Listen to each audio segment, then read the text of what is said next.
Hello. Gosh, I don't know what I'm looking at. Welcome. We're here. We're going to get started maybe 1 minute after 6:30. Let people roll in. So grab yourself a nice, comfortable place, some type of beverage of your choice, and we'll get started in a minute or so. Welcome, everyone.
Good evening, everyone. My name is Carrie Hayden, and I am the chair of the Community Advisory Board for the UC Center for Integrative Health and Wellness, and I am thrilled to invite you to join us tonight. We've got a wonderful program for you all, and I can tell you that mindfulness has really changed my life, and so I hope that in the end, it changes you, it allows you to find that change also. Along with our presenters, Dr. Sean Cotton and Meriden McGraw, we are delighted that you have joined us tonight for what we hope will be an inspiring and educational evening. I'm happy to serve as the MC for our first 2022 installment of the virtual Lifestyle and Wellness series, How and Why to Start a Mindfulness Practice. The UC Center for Integrative Health and Wellness aims to be transformational leaders in healthcare through innovative, internationally recognized research, education, clinical care, and community outreach focused on integrative health and wellness.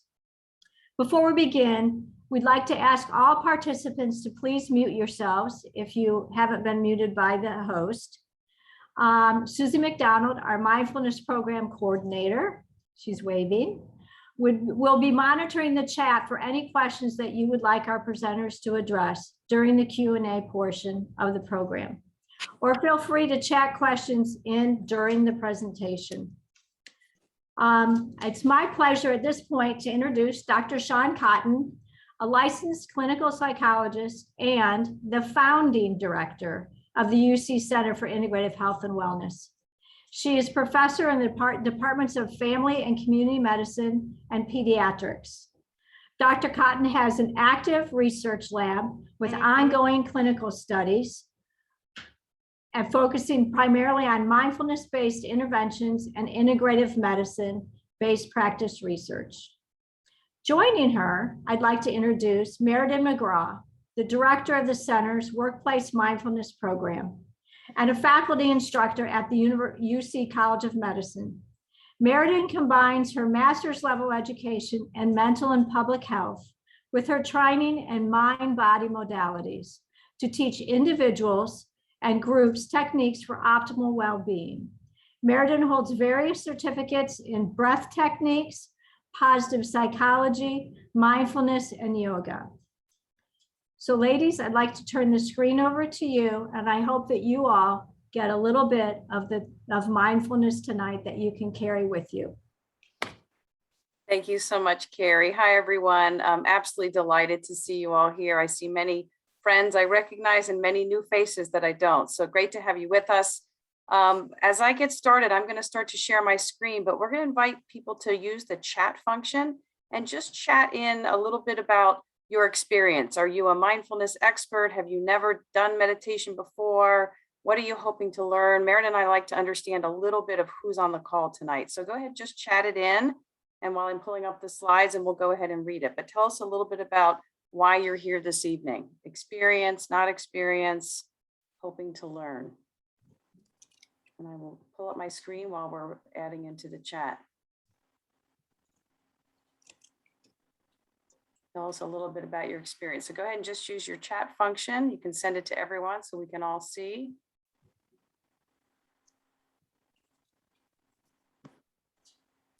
Learning. I have the pleasure of working with the team. Hi, Dolores. My mom is new and excited. Hello, Dolores's mom. I'm thrilled to have you here with us. I've heard a lot about you. Anybody else? Why are people here this evening?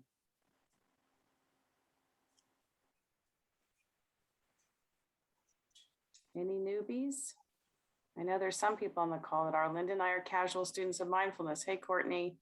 Physical therapist interested in learning. Great, Rindy. Hello, welcome. Hoping to learn. Nancy, me too. I'm new. Great, Bailey. Fantastic. Little experience. Christy, happy to learn much more. Newbie. Great. Hi, Nancy. Emily, not too experienced, focused on mindfulness, helped through a big life change. Yeah, particularly what's going on in the world today. I want to learn mindfulness, new at this, not experienced, hoping to learn. Great. So we actually have a lot of new people, which is really wonderful. And for those of you who have practice, we hope there's something in this evening that's helpful for you. So I'm going to go ahead and start sharing my slides. Again, Susie will be monitoring the chat, as will Meriden, and they'll interrupt me if that's a good place for us to start. Can people see this, Susie? Great. All right, so welcome. I'm going to get us kicked off here with how and why to start a mindfulness practice. Again, you've met briefly myself and Meriden.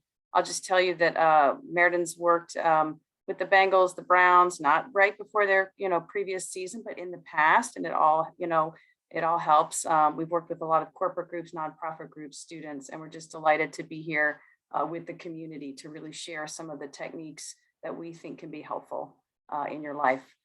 And so before we made this slide before COVID.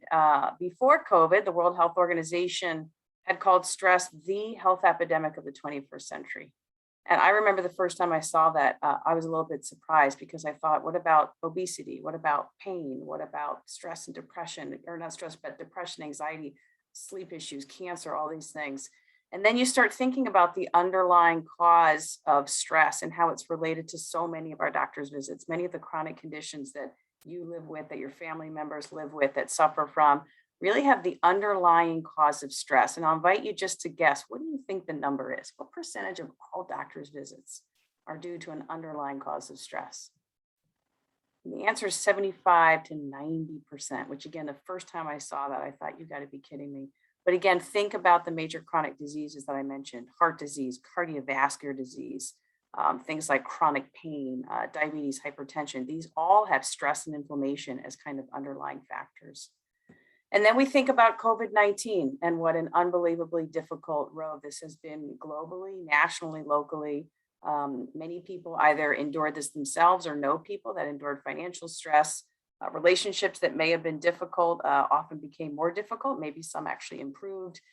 Many of us adapted to new work environments. I worked in my basement with my kids upstairs because they're Walnut Hills kids, and Walnut Hills was home for a year. But the grief and loss, many of us missed weddings, we missed celebrations, maybe we missed funerals, but we missed being together. And the uncertainty, right? We still can't plan, really. Many of us are trying to plan events for family, for work. And then how do we maintain focus? We have jobs, we have lives, we have families. And how do we maintain the focus when we're here and now, and then transition quickly? Maybe it's just up the stairs. So it's kind of a new landscape of stress. And then again, I don't know if this looks or feels like anybody's mind. If you can't read on this side, it says, what the hell is that? Oh, that's just my mind. And I certainly feel like this many days are overloaded, overscheduled, connected, on the go, busy. Again, I've got 3 teenagers at home. I feel like if you have one of these, which most of us do, the world is always connected and it's always buzzing.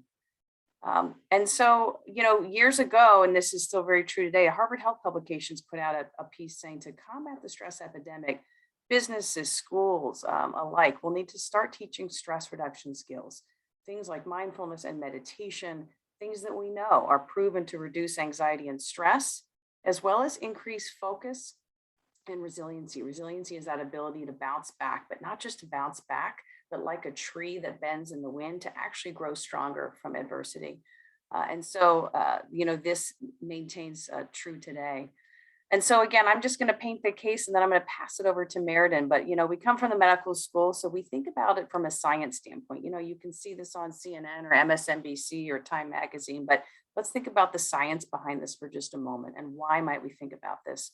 Think about your own stress response. So the stress response is an unbelievably, and I know I've got some docs on the call today that could explain this much better than I could, but it's an unbelievably complex, really wonderful response. If our brain perceives that there's a threat, and the threat can be anything. It could be a physical threat, it could be an emotional threat, financial threat, mental threat. If the brain says there's a threat, it automatically goes into, it kicks into gear, and it sends a signal to your hypothalamus, and your hypothalamus is kind of like your little signal center, and it sends off a cascade across your body, your mind, to get ready to fight whatever it is that's out there, right? So your muscle, if we were in person, I'd say to you, Sue, because I can see you, I'd say, what's happening? Your heart's racing, maybe your palms are sweating, you're maybe acutely focused initially. If you get too much stress, that focus goes away. And then I might ask you, is this a good or a bad thing? And I know Susie muted you all, so you can't answer me, but good or bad? And usually the answer is, well, it depends, right? And it does depend. If I'm walking across Eden Avenue today at the office and a car comes along and I jump back because it's kicking gear, that's great. That gets me out of harm's way. So what's the problem? The problem, again, this system, what's actually amazing about it is it's designed to shut off when the threat goes away, right? So it happens instantly, and instantly almost when the threat goes away, it goes. And so then again, the question is, what's the problem? And so I would ask you, if we were in person, and you guys would yell out or raise your hands, maybe I can see a couple of you, how many of us deal with one stress at a time in our life, right? We manage the partner, or we manage something, an email or whatever. And that is exactly what we're thinking about here this evening. We're thinking about the impact of chronic stress. So not acute stress, which that response is great. But what happens when we're under chronic stress all the time? What happens when that cortisol level, that stress hormone, that's one of the things that gets released. What happens when it's raised all the time? Maybe we just are in a kind of a chronic state. Again, you think about our Ukrainian friends, the Russian people all around the world that are going through an intense chronic stress time right now. What we know is that the brain isn't made for that. The brain doesn't do well when there's chronic stress all the time. And so what happens is, when it's under duress a lot, there's actually structural remodeling. There's shrinking of certain top parts of your brain. So for example, your hippocampus, you get atrophy, which is shrinking. And again, in person, I would say to you, what's one of the primary things that your hippocampus does? What's one of its functions? It's short-term memory. And so you actually lose the ability, you lose your keys, you lose your glasses. Prefrontal cortex atrophy, that's the part of your brain that's responsible for decision-making, executive functioning, starts to shrink. So we know that under chronic stress, your brain actually starts to readjust in not great ways. Now, the good thing is we actually know, and we're not going to show this slide tonight, but we actually know that 8 weeks of mindfulness meditation can actually do some different things to your brain, and Meriden's going to present that later. So if there's one slide to remember, and again, in a time of mindfulness, we invite you to put down phones or screens or things and just look at this one here, the importance of returning to baseline. Our colleague Kay Geiger from PNC Bank calls this #RTB. And so here's what I want you to see. On the left side is the stress hormone. So again, I know my friend Lee Frame from Washington, D.C. is on the call with us. So let's say that Lee comes to visit us in Cincinnati, and I say, Lee, I'm on the 4th floor of the MSB, and I want you to go up to the 4th floor and come meet with me. And so she walks, because she's a pretty fit lady. She walks up and she gets to the top, and her heart rate is kind of going, her stress hormone, things in her body, her fight or flight's kind of up. But within maybe a minute or two, it kind of settles back down. She comes to my office and she's fine. And then I say, hey, Lee, this time I want you to carry 30-pound weights in each of your hands.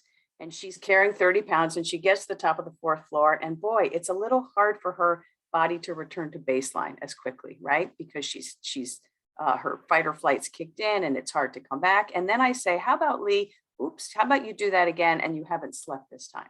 So now she's up the flight of stairs, carrying the weights. She's not slept. And what's happened to her stress hormone over here? It's not had a chance to settle back down. It's not had a chance to return to baseline. And so, and again, what I think about within your day, this could be by 9 a.m. This could be that some things happen and then another stressor come and another stressor come. And your body hasn't had a chance to come out of that impact of chronic stress, settle back down to baseline and do this. This is what we want. It took a medical student a whole week to make that. So hopefully people saw that. But what we want is to come back to baseline. And we want to do this throughout our day. So some people might say, well, I've got a yoga practice in the morning, but what about it at 10 o'clock? What about at 2? What about at 6 p.m.? Are you still able to settle from a physiologic standpoint, come back to baseline? So one of the questions tonight is, what helps you return to baseline? And the answer is going to be different for everyone on the call, right? It's going to be different for Courtney on the call, different for Dolores, for her mom.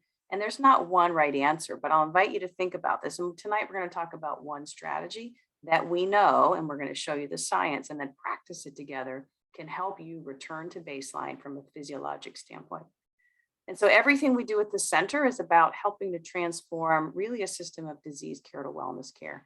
And if you think about returning to baseline, it's how you eat. It's eating anti-inflammatory food, it's eating mostly plants. It's moving as much as you can.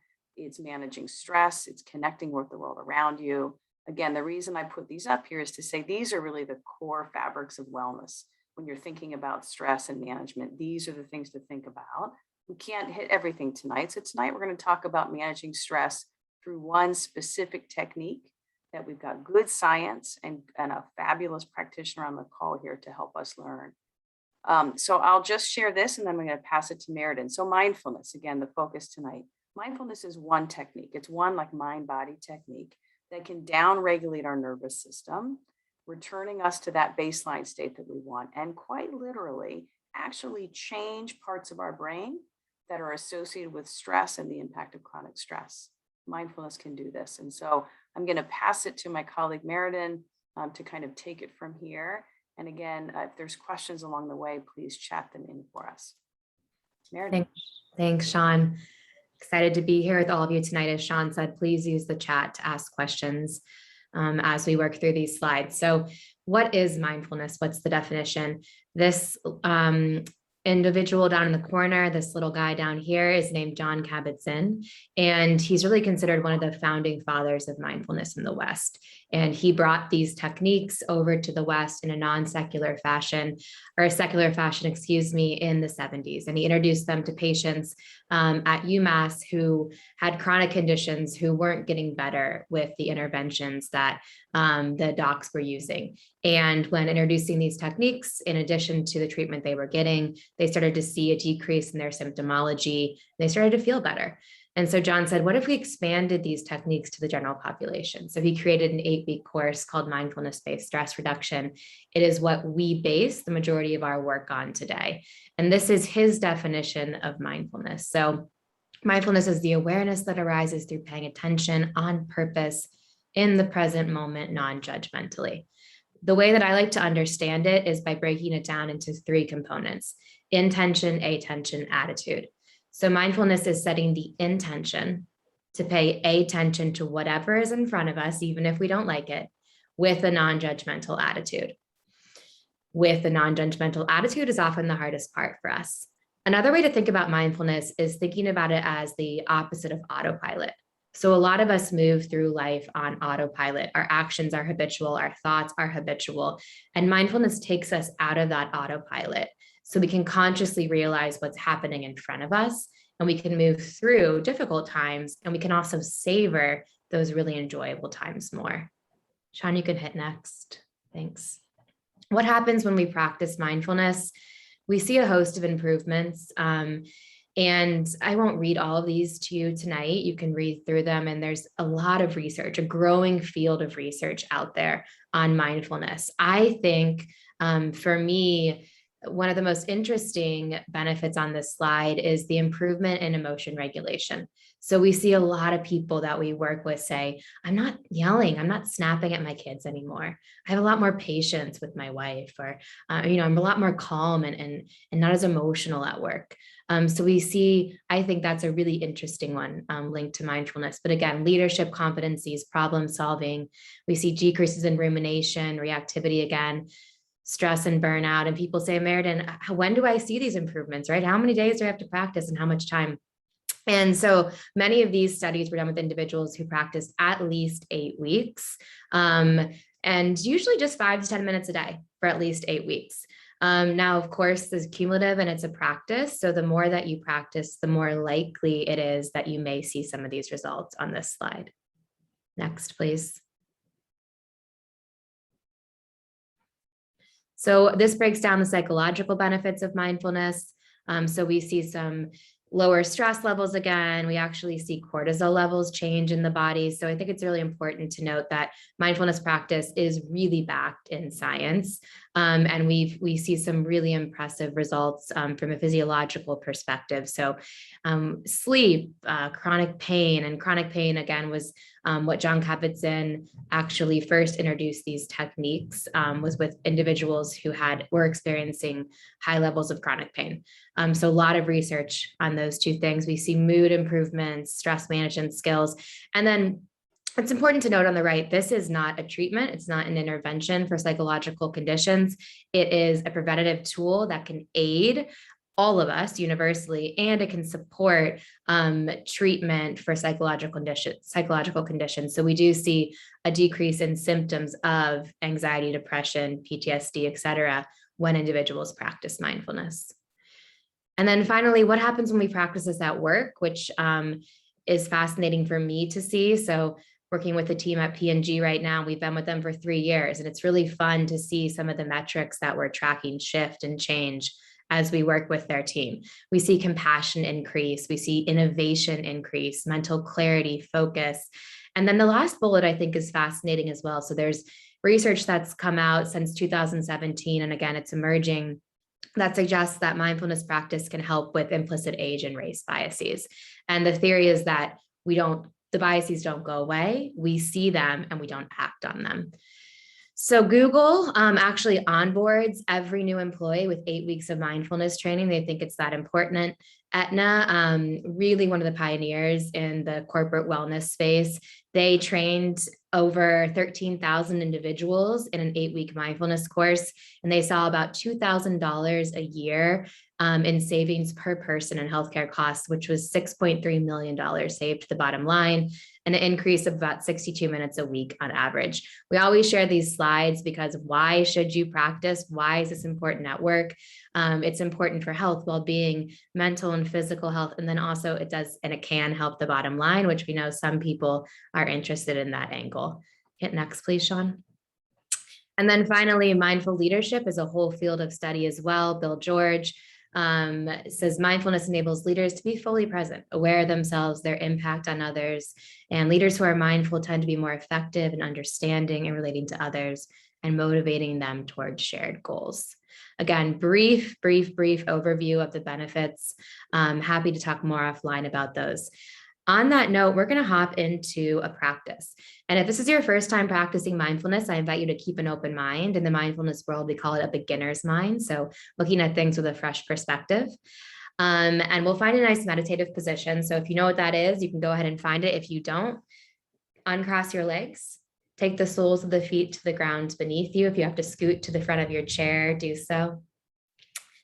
And then if it feels comfortable for you in this moment, perhaps you close the eyes. And if that's not right for you, just take a soft gaze downward, blurring the vision. And just start to settle into stillness, whatever that looks like for your body tonight. And perhaps this is the first time you've found stillness all day. Start to notice what it feels like. Perhaps you do this by bringing attention to the bottom of the feet. Maybe you raise all 10 toes and lower all 10 toes. Maybe you raise the heels and lower the heels, pressing all 4 corners of the feet into the ground beneath you. And imagining the ground pressing back, supporting you in this moment. Perhaps you bring attention to the top of the head, the jaw. Notice if you're clenching here. Imagine the head melting into the shoulders, shoulders into hips, hips into knees, into ankles, out through the bottom of the feet. The entire body grounded here in this space, this present moment. And as your body settles into this moment, into stillness, perhaps you notice the mind is still elsewhere. Maybe it's distracted by the sound of rain outside the window if you're in Cincinnati. Maybe it's thinking about a conversation you had this morning, lingering to-do list, what you'll have for dinner. If it's not here in this moment, bring it here now by focusing on the breath. So focusing all of your attention, all of your awareness on the inhale and the exhale. Not changing, not manipulating, just noticing. What does it feel like to breathe? What does it feel like to breathe? And then just for the next 30 to 60 seconds or so of silence, that's all I promise you. See if you can stay with the breath, focusing completely on the inhale and the exhale. And if the breath doesn't feel right for you this evening to focus on, pick a sound that's happening consistently in the present moment. Or if the mind is especially busy this evening, give yourself words to focus on. Perhaps you repeat, inhale, I breathe in. Exhale, I have arrived. Inhale, I breathe in. Exhale, I have arrived. Whether it's those words, the breath, or a sound, focus on that one thing. Every time the mind wanders, which I promise that it will, notice and bring it back without judgment. Again and again and again.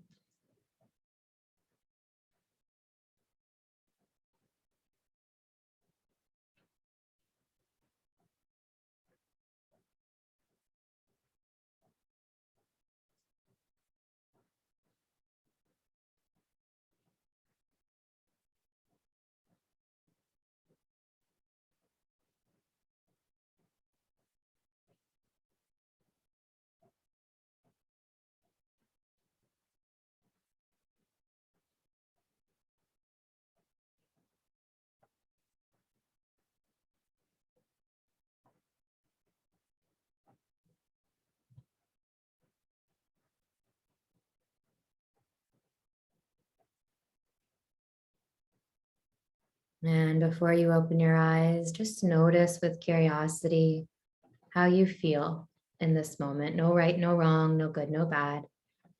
Observing, just collecting information. How do I feel? What emotions are here? What physical sensations? What thoughts? Just noticing.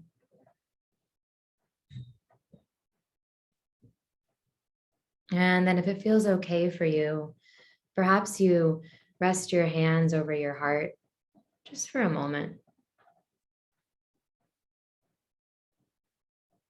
And take just a few deep inhales and exhales now. So deepening the inhale and elongating the exhale. Taking a few more deep diaphragmatic breaths like that, knowing that when the world gets loud, when news becomes too much, we can return to this place, calming our nervous system down just by placing our hands over our heart and taking a few deep inhales and a few deep exhales. Take one more breath like that, and when you're ready, you can gently remove your hands and take as much time as you need to come back to this moment. So perhaps the body needs some movement, some neck rolls, moving the ankles, the fingers, the toes. Taking your time to gently blink open the eyes. Coming back to this moment, and as you come back, we'll invite you to use the chat function to share what that experience was like for you, what you noticed, what you felt. it was difficult, it was nice, it was calm, whatever it was for you, however you experienced it, we'll invite you to use the chat to share that now. This is not a quiz. There's no wrong answer. Difficult. Catherine, thank you. I felt peaceful. Catherine, I'm going to come back to your comment. So peaceful. Carrie, thank you. Calming, relaxing. Anyone notice sounds or sensations they didn't notice before we actually stopped and found stillness? Yeah, some nods. I could have stayed longer. Yeah, resetting. Connor, awesome. Great to see you, Connor. Heaviness in my shoulders. Emily, hi. Similar to meditation. Yeah. So that was mindfulness meditation, Suzanne. So yeah, you're right. And there's many different kinds of meditation, and you can practice mindfulness without practicing meditation. So they're commonly, it's common people think they're the same, but mindfulness meditation is one way to practice mindfulness, and you can practice meditation in different ways than mindfulness meditation. Relaxing, but mind wandering. I did notice the rain sounds. So I'm going to come back to Marla, and I think Catherine, if I remember correctly, who said difficult. This can be difficult. This can be difficult. So what we're doing in this moment is we're choosing one thing to focus on. So what we practiced just there was focused awareness, mindfulness meditation. In that practice, we choose one thing to focus on, most commonly the breath. Why? It's always with us.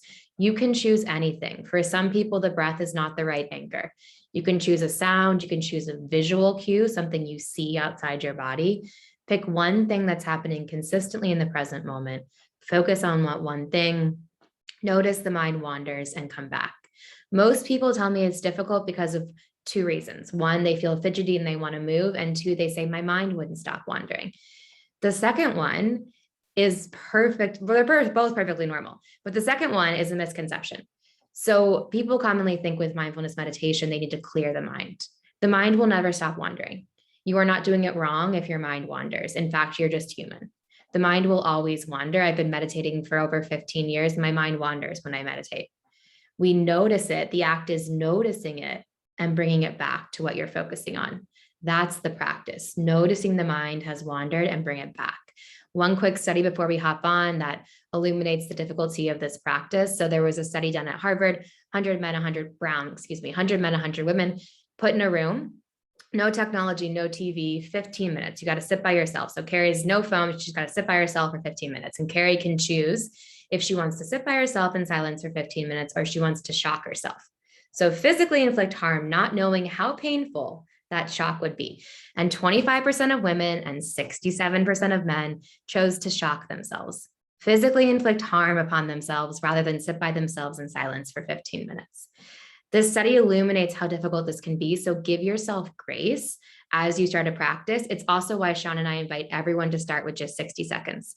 So if you're not practicing already, start small.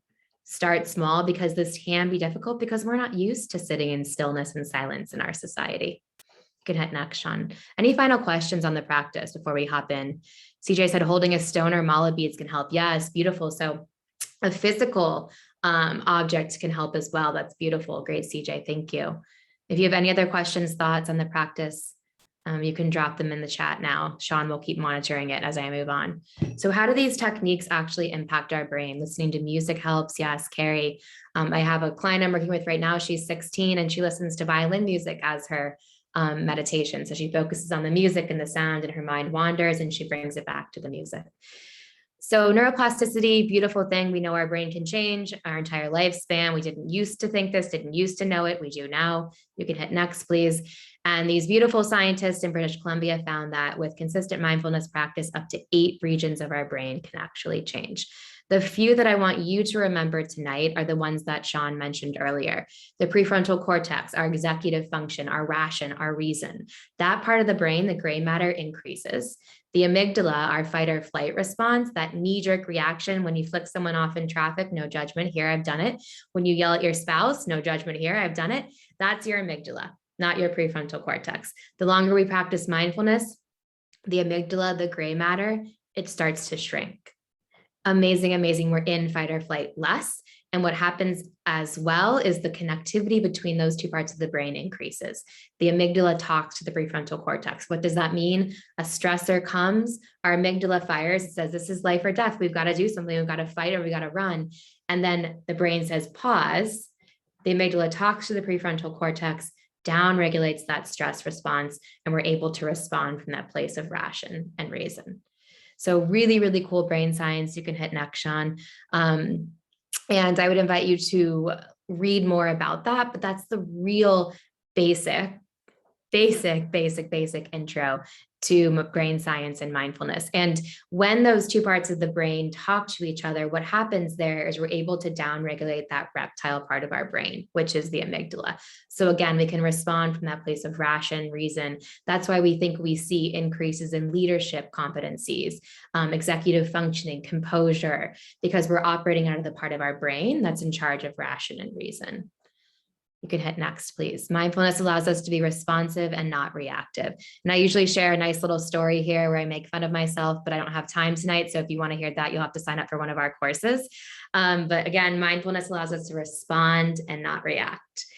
So formal versus informal practice. Also really important to remember. So I said this earlier, you can practice mindfulness anywhere, anytime. How do you practice? I practice with my 1-year-old daughter every day. When I'm playing with her, I set the intention to really pay attention to her. I put down my phone, not all the time, but for certain periods of time, I put down my phone.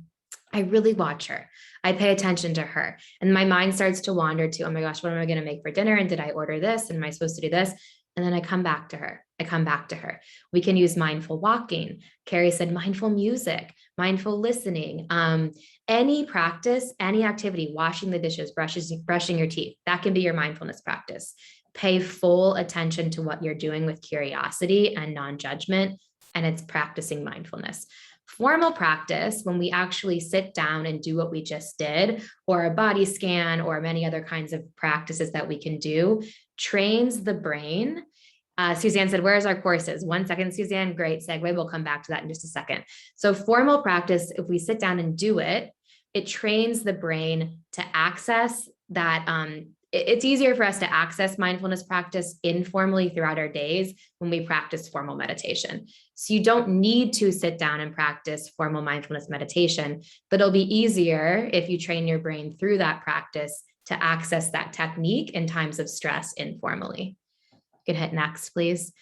So there's mindfulness in everything. Great. There's a list of things that you can do.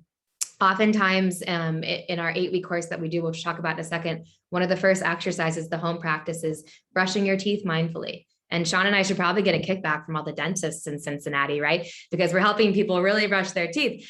But we slow down, we notice, what does the toothpaste taste like? And I actually had a client tell me, oh my gosh, I realized for the first time, I hate my toothpaste. I've been using this toothpaste I hate for like 6 years, and now I just noticed it. So when we actually slow down and bring awareness and attention to what we're doing, we may notice things that we didn't before. Mindful eating is another wonderful practice. Just bring full present and moment awareness to what you're eating. What are the colors? What are the scents? What does it taste like? Can I slowly eat this food? 5 senses is a wonderful way to bring mindfulness into the present moment. What do I see? What do I hear, smell, taste, feel? If you do that in the present, it's going to get you out of here into feeling in the body, and it's going to bring your mind into this moment and out of an imaginary future and out of a past. You can hit next. Yeah, that's great, Sean. Open awareness versus focused attention. So what we did tonight was focused attention. It's the building block, the foundation for mindfulness practice. We choose one thing to focus on. The mind wanders. We notice it. We don't judge the mind. We bring it back to what we're focusing on again and again and again. After you practice focused awareness for a while, you may expand to open awareness. Some people like this better. It's where we sit in a centered seat of awareness and we watch all of the sensations arise around us. So if you think about a mindful walk, a focused awareness, mindful walk would be, I'm going to look for all the red things and I'm going to focus on the red things. And if my mind wanders, I'm going to bring it back to the red things. An open awareness walk would be, I'm going to really be present with everything here. What do I see? What do I feel in this moment? What does it feel like to walk? So open awareness is sitting and noticing everything arise. If you're to the point of open awareness and you want to practice that, shoot me an email and I can help you with that offline. But important differentiation that often comes up. So finally, how do you start? Now you kind of have an idea of how to start, you know what it is, you know some of the brain science. How do you start? pick a time and day, time of day and place where you won't be interrupted, and start with 60 seconds. You might do what's called habit chunking. So you choose an existing habit and add your new habit, formal meditation, to that habit. So I shower every day at 7 a.m. I'm going to meditate for 5 minutes right before or after that shower. It makes it easier to stack the new habit on. Sit or lie in a comfortable position. I recommend for most Americans that you sit. If you lie down in the morning or night, a lot of us would fall asleep. So sit up, find that nice, comfortable position, be consistent. And if you skip a day, also be consistent the next day. So a lot of people tell me, oh, I was doing a streak on Insight Timer and then I missed a day and I quit. My favorite app that I use is called Most Days. I use Insight Timer for meditation, but Most Days, it tracks how many days you've done a health behavior over time, and it gives you a percentage instead of staying a streak. So if you miss a day, you can just get right back on the next day. And then start small. So if you were training for a marathon, you would not, and you weren't a runner, you would not start with 20 miles the first day. You would start with half a mile or maybe even less than that. Same thing with this practice. It's a new health behavior. Start with just 60 seconds, maybe 3 minutes if you're doing a guided practice, and then increase from there. Hit next, please, Sean. You can track your time. You can set goals, give it time. This is a practice. And like anything, it becomes, I don't want to say easier, but it becomes, yeah, maybe easier is the word. Some days I still have hard meditations where my mind doesn't stop, right? But it becomes more comfortable, I think is the word. And it will be easier to access the practice the more that you do it. It'll be more familiar. It'll feel easier to drop into the practice, noting that your mind still may wander. So regular practice matters more than perfect. In fact, there really is no perfect practice. Just sitting and taking a few breaths is also a wonderful way to practice.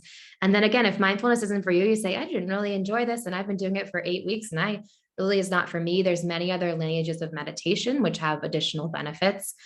So try something else. And I think what's important to know is that, again, with mindfulness, you can try many different techniques. So if one technique's not working for you, reach out to me or Sean and we can say, ooh, maybe you should try this one, or maybe you could try this one, and maybe this technique resonates with you better. Hit next, please. Finally, this is a discipline. Keyword is practice, and even 60 seconds makes a difference. So we actually also know from science, just the act of placing our hands over our heart and taking 3 deep breaths can help calm the nervous system.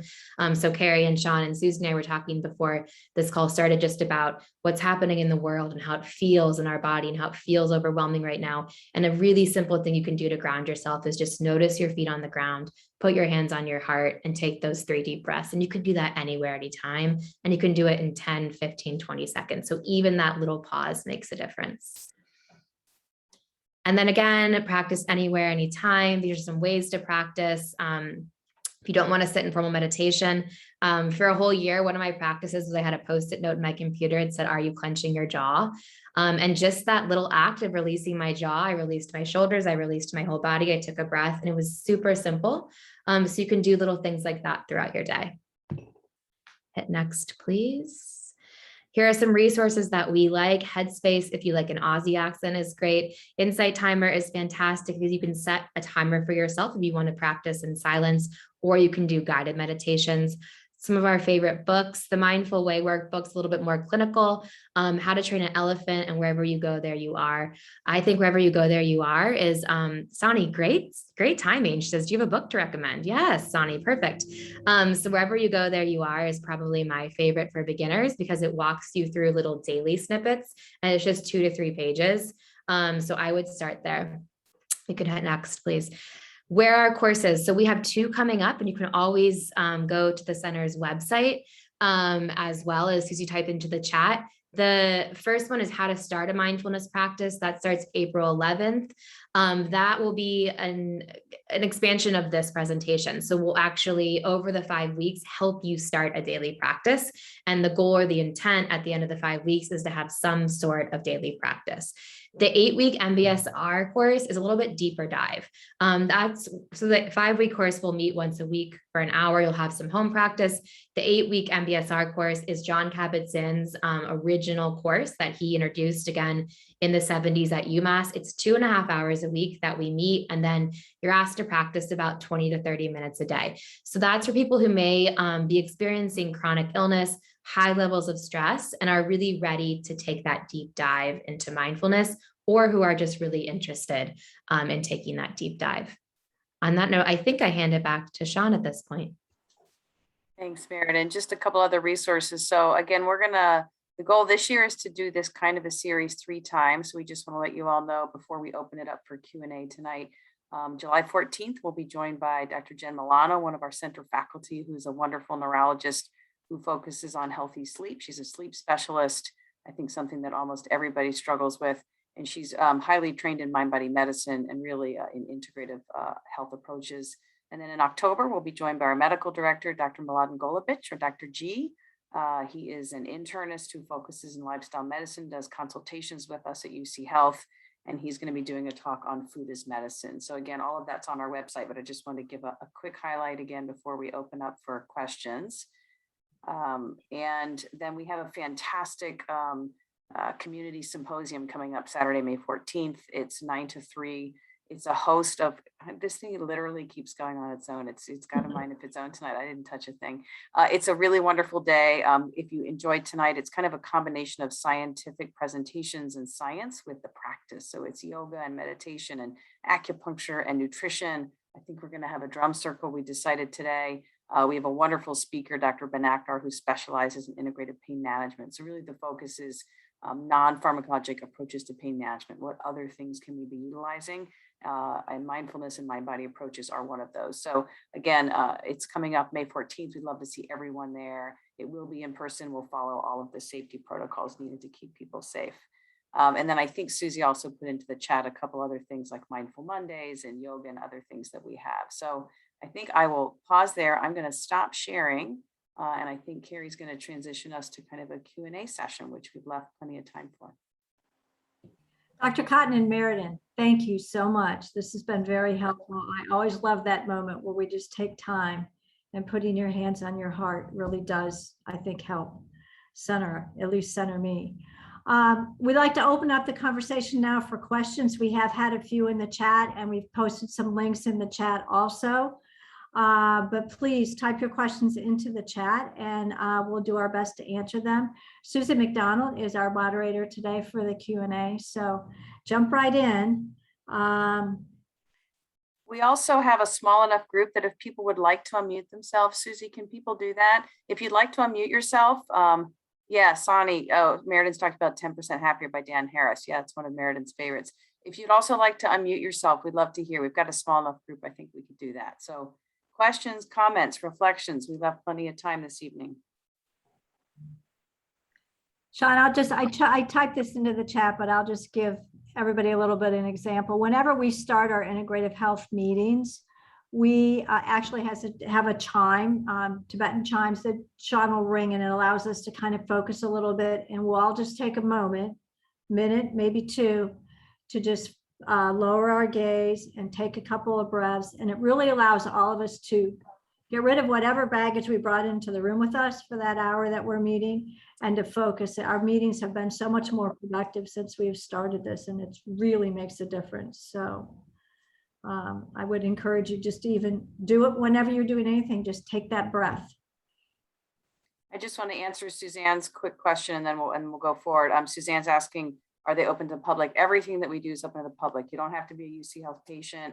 You don't have to, it's open to everyone. We have courses, we have programs. We're really about bringing integrative health to you all. If you are really interested in something and you don't see it, get a hold of me and say, Sean, how come you guys don't have a program on the benefits of turmeric or, Mediterranean diet? But yes, everything's open to the public. Sean, we have a question about recommendations for kids' meditations in terms of books and apps. Sorry, I tried to share a link and it's long, but that's my favorite kids book. It's really simple. It has 26 different breaths you can do with kids. It's called Breathe Like a Bear, and it's 30 mindful moments for kids And they make them kind of fun. So my niece and nephews love that. And I think it's really educational and also correct in what it's teaching.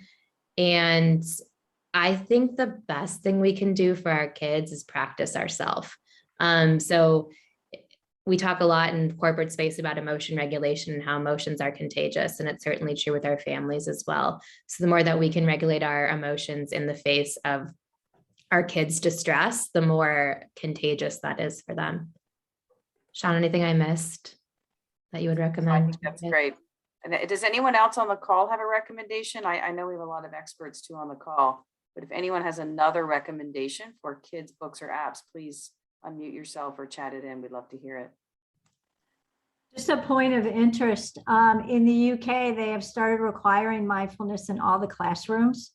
They have discovered that doing mindfulness with the kids every day has really reduced the amount of acting out and the need to discipline the kids. In fact, instead of sending the kids to the principal or something, they actually get to go have a quiet moment. And when they're quiet and calm, then they can come back. And they said so now they're requiring it in all the classrooms in the UK. So our colleague Lee Frame, who lives in DC, maybe you could work with our politicians, regardless of the side of the aisle, because if we could do that in Washington, DC, I think we would all be a little bit kinder as well. That sounds like an amazing idea. I'm actually flying out of DC right now, but when I come back, we can talk about that.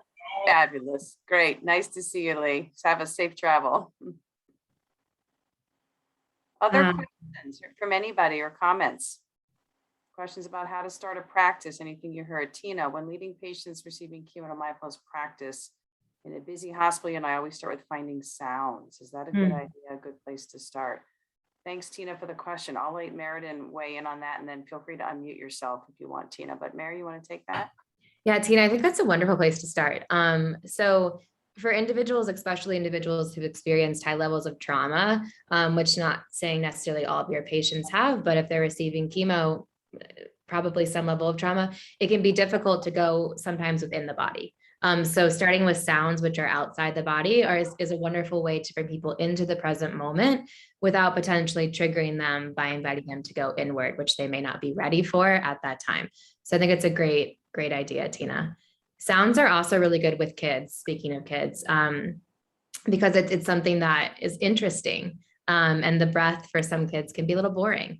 So if we give them something interesting to hold on to, that can be helpful. Thank you, Meriden. Thank you.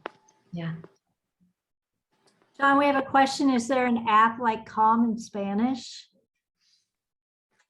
I should know that. We should know that. I don't. I didn't know that. Does anyone know that on the call? I don't know the answer to that. It actually, I just looked it up and it looks like Headspace is translated into Spanish. It looks like Headspace is. I don't know if Calm is, but Sarah, to your question, I just took a quick peek and Headspace that does. Anybody else have any other suggestions? Hey, Sean, it's Catherine. Can you hear me? Catherine, yes. Nice to Hey. meet you. Hey, I was just going to share with you too. My daughter, who's a teacher in Cincinnati, she uses Headspace. So a lot of schools, I think she's in a parochial school, but a lot of the private schools as well are using a lot of the mindfulness training. So all Great. good stuff. Meriden, nice to see you too. Great job. Good to see you. Thank you. Thanks, Catherine. Emily's saying, is there one mindfulness technique that you'd recommend using right before you're heading into a situation which you know will be stress inducing? Great question. Maren? Yeah, Emily, a few ideas. One, grounding yourself. So noticing your feet on the ground and taking just a few deep breaths will be effective or helpful. And then being really curious about how you feel. So a lot of times when we're about to go into a stressful situation, we suppress how we're feeling, or we say, I shouldn't be feeling this stress. I shouldn't be feeling this way. Why do I feel this way? And we can use mindfulness just to be really curious. Oh, okay. I'm a little anxious. I'm a little agitated. I'm a little sweaty. My palms are sweaty, whatever it is, my heart's beating quickly, and just be really curious about that and hold that in awareness. And that may help you actually move through the situation differently. A breath technique that I really like for stressful moments is doubling the exhale to the inhale. So anytime we inhale 2 or 3, exhale 4 or 6, that automatically triggers the parasympathetic nervous system, which is in charge of rest and digestion, and helps our body calm down. So that breath technique can be really helpful as well. Meriden, can you share the Navy SEAL thing that they do? I can't think what it's called. Yeah, so Carrie likes box breath, which is a technique that Navy SEALs use for focus. And with that, you inhale 2 or 3, you hold 2 or 3, exhale 2 or 3, hold 2 or 3. So you can imagine the 4 sides of a square. You're inhaling, holding, exhaling, holding. The most common question I get with that is, why can't I make my breaths exactly perfect? They're not exactly even. Let that go. It's okay if it's 2.5 and then 3 and then 2.7, right? Just get it as close as you can. And that's a really helpful breath for focus. So if you're feeling like your brain is all over the place, you need to really bring it in, rein it in. That can be an effective breath for those moments. Meriden, we've got a question about if you have a panic attack, can mindfulness bring you down, or do you have to catch the panic before it starts for mindfulness to work? So I think mindfulness can help us be really aware of the physical sensations when panic may be coming into the body, arising. So if panic attack is coming, I think when you're in a panic attack, diaphragmatic breathing, breath techniques, and grounding techniques are going to be the most effective mind-body modality for you to use in that moment. But again, mindfulness can help us notice, oh, I'm starting to feel this. Okay, what are my coping strategies? So mindfulness can help us really be aware of what's happening physically, mentally, and emotionally, so we can then do what we know will help us in those moments. I'd also like to echo something that Meriden said earlier, that what we're talking about here tonight is not treatment. Panic disorders, really significant insomnia issues, anxiety, depression are real mood disorders. And what we hope to do is people that need a different level of care, work with your psychiatrist, psychologist, social worker, mental health practitioner, that some of these tools then can be added. But to not think of these as sort of a replacement of, this is sort of an add-on, and really being mindful that many people will need a mental health trained professional, and that maybe these could add, help you sleep a little bit better, or like Meriden said, maybe be used in combination with medication or other treatment that you may be utilizing. It's a great question though. Mhm. So we have a comment from someone: for trauma, the healing touch technique of aligning the hora or capistar, excuse me if I pronounced it wrong, techniques that connect the fingers to the breath and body. Where are you seeing these comments? I'm trying It to was read sent directly to me. It was sent to you. Can you read it again, Carrie? So someone's asking about healing touch. Can you read it again? For trauma, the healing touch technique of aligning the hora or the capistar techniques that connect the fingers to the breath and body is the best. So I'm going to speak a little bit out of turn. I'm going to try. Healing touch lives in a space of kind of energy therapies. So mindfulness lives in maybe a grouping called mind-body therapies, things like relaxation techniques, breath work, guided imagery, mindfulness practices. Things like healing touch, Reiki live in kind of a space around that are called energy therapies, which are a different kind of a therapy than mind-body therapies. I'm not expert in those. I don't know if anyone on the call is. I don't know if Tina Walters has been trained in any of that, but I don't actually know much about, I'm not a healing touch expert. We certainly have people in Cincinnati that I really trust when it comes to this. If somebody on the call is interested, I can connect you with a lady named Mary Duns, who has really been a nurse in our community for decades, who does wonderful healing touch training, but I'm not familiar with the actual practice with the hands. Meriden, are you? I don't know enough about it to speak. I mean, I've used different hand mudras, but I don't know enough about the science to speak on healing touch intelligently. I can tell you what I've done personally, but that's about it. Any last minute, maybe question? We've got another minute or so before we wrap up. This has been really great. Any kind of final questions for us before we wrap up this evening?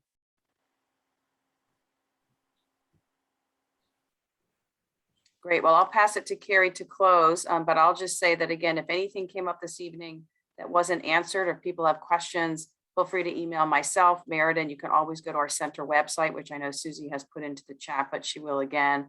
Our center website has all of our programs. You can get a hold of us at UC, but we're happy to answer any questions. So I'll pass it back to Carrie to close this off.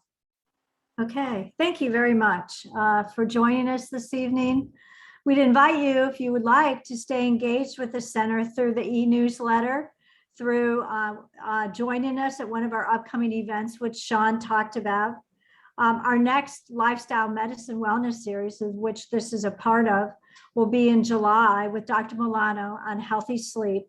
And on May the 14th, our symposium, I think, is going to be fantastic. I had the opportunity to communicate with our keynote speaker today, and it's going to be fantastic. It will be on non-pharmacological pain relief, all the different modalities that you would be thinking that would help you to get through particularly chronic pain, so that you don't have to go and get a prescription and then take the risk there. So anyway, we'll be talking about movement, we'll be talking about mindfulness, we'll be talking about sleep, nutrition, and actually the psychology of pain.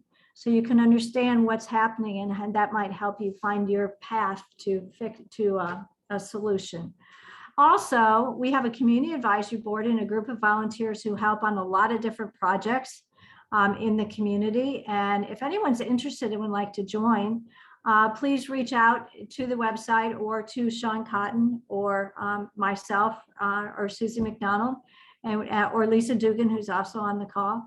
And we'd love to have each and anyone who's interested join us. I have found that we have a real community now that we're really excited about. And we'd love to have more people there. So please join us. If you have any questions or want to learn more about the center, you can email us. I think Susie's going to put the email in the chat, but it's UCIHW, UC Integrative Health at uc.edu, or you can visit our website, which is also in the chat. And we would love to have you all join us. So have a great night. We truly appreciate your time with us today, and we'll be thinking about you tonight when we take that breath. So have a good night. Thank you. Thanks, everyone. Great to see people. Stay well. Thank you, Carrie. You're Thank you, welcome, all of you. Catherine. Thanks.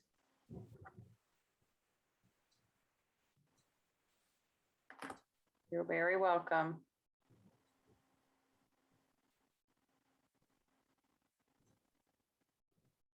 You're welcome, Catherine. You're welcome, Emily. All right, team, thanks for a great night.